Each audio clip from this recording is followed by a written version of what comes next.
Have you ever wondered, what were the sparks that ignited the Korean War? Why did a peninsula, once united under a single banner, split into two fiercely opposing factions?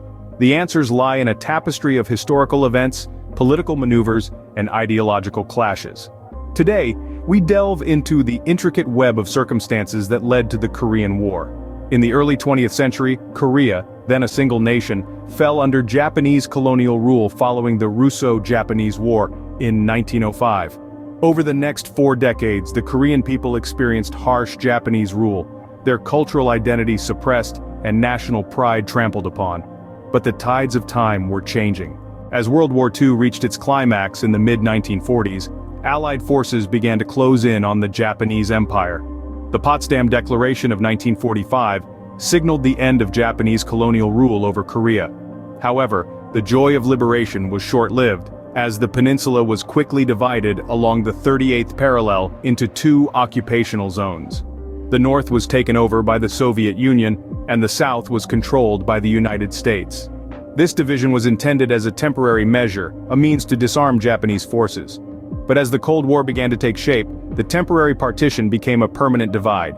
In the north, the Soviets installed a communist government under Kim Il-sung, while in the south, the United States backed the establishment of a democratic government under Syngman Rhee.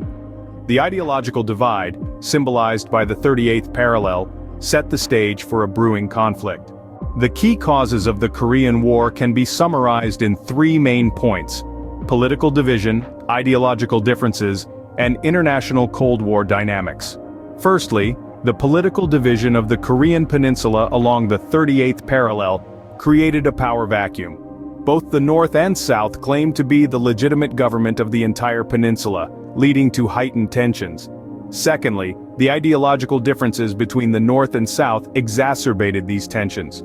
The North under communist rule and the South under a democratic system represented 2 starkly different visions for the future of Korea. Lastly, the international dynamics of the Cold War played a significant role. The Korean War was not just a civil war, but a proxy war within the larger context of the Cold War. The United States and the Soviet Union, each seeking to expand their sphere of influence, saw Korea as a critical battleground in their ideological struggle. In conclusion, the Korean War was a complex conflict fueled by a combination of internal and external factors. It was a war of ideologies, a war of political power, and a war within the greater Cold War.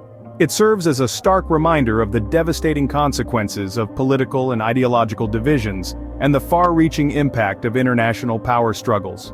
If you enjoyed this deep dive into the causes of the Korean War, don't forget to like, subscribe, and ring the notification bell for the Veteran Warrior channel. Your likes support us in producing more in-depth historical content. Subscribing ensures you won't miss any of our future videos, and ringing the notification bell keeps you updated on our latest releases. Stay tuned for more insightful historical content right here on the Veteran Warrior channel.